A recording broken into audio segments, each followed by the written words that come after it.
So at this moment right now, there are thousands of aid workers waking up or going to sleep all over the world. And it's going to be their job today to bring clean water to communities all over the world that don't have it.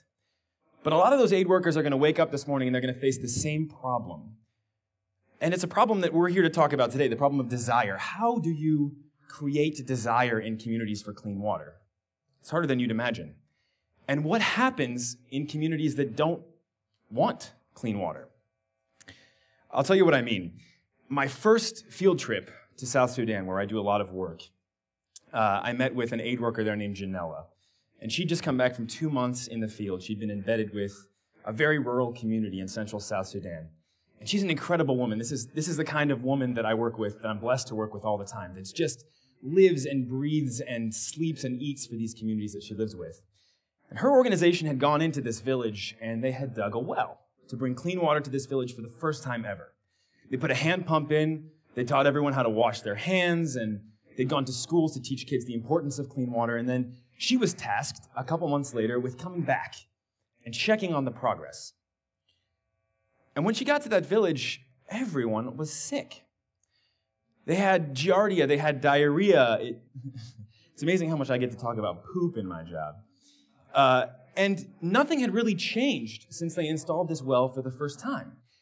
And Janella sat there in the middle of that community and she thought to herself, what is wrong? But after just a few days, she figured it out. These villagers were waking up every morning, where's my little clicker, and they were walking 3 to 5 miles to a water source that looked like this. They were pulling water out of it and bringing it home. They weren't even using the well that her organization had installed to make their lives so much easier, so much better. Why? Well, the simple reason that it took Janella almost 2 months to figure out was that that community didn't like the taste of clean water. You know, clean water was foreign to them. They'd never experienced it before. It was boring, it was lifeless, it was sometimes metallic.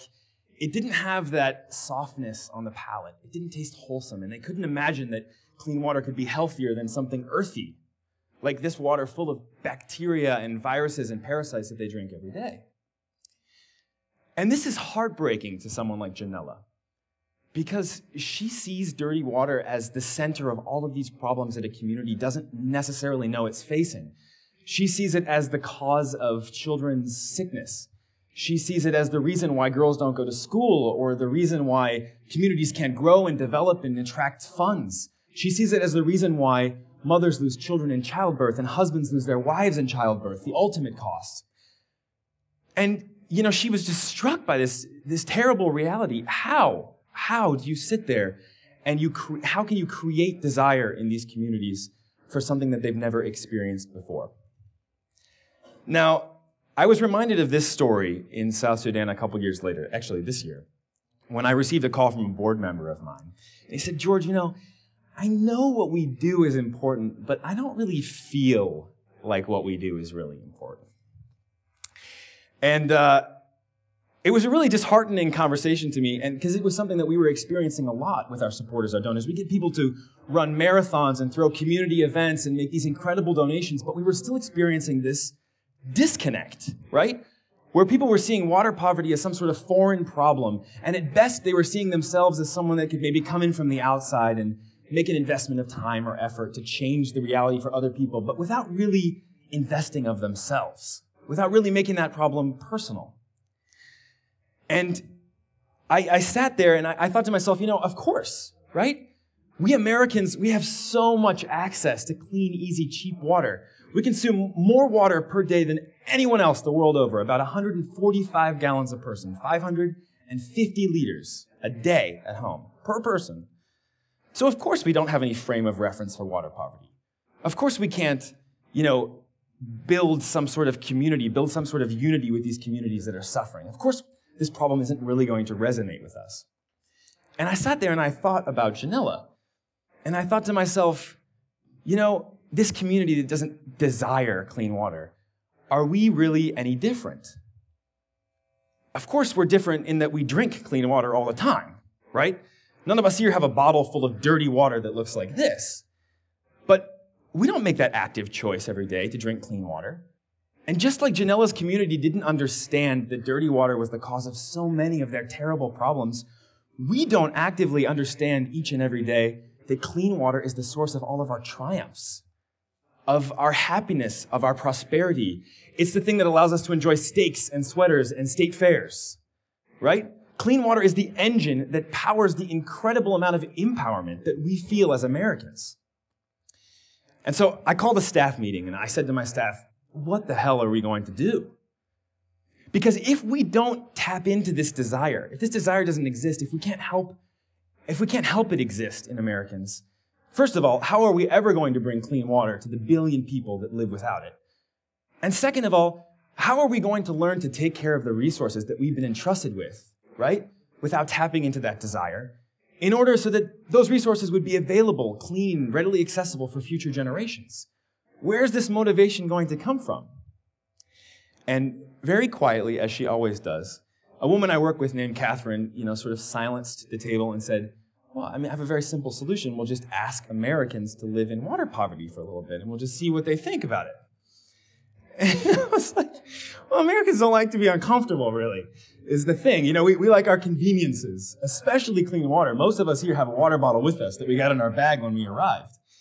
And I said, she said, no, hear me out. We'll make it like a Spartan run, like a challenge, right? We'll give them what? 4 liters of water a day that they can use for everything, for cooking, cleaning, drinking, and bathing. They need about 2 to 3 liters a day just to replace the water that they're going to burn while they consume calories, and then we'll give them some extra water to wash their hands or prepare some food. And I said, okay. We launched a little website, and we said, okay, we're going to ask our family and friends to participate. We'll send out an email, we'll put it on Facebook. I really didn't think people would do this. It's a hard ask. It's hard enough to ask someone for money. It's really hard to ask them for money and to live in poverty. And, by the way.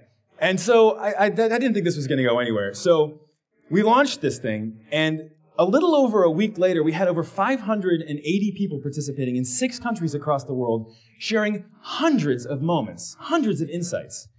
And they were sharing these incredible moments that were awkward, moments that were difficult, moments of insight, moments of inventiveness, even, I dare say, ingenuity. Moments that were funny, moments that were gross. Crap, how am I going to wash this? I don't want to use my water. I'll start by licking it clean. Who needs water when you can wipe things clean and lick them?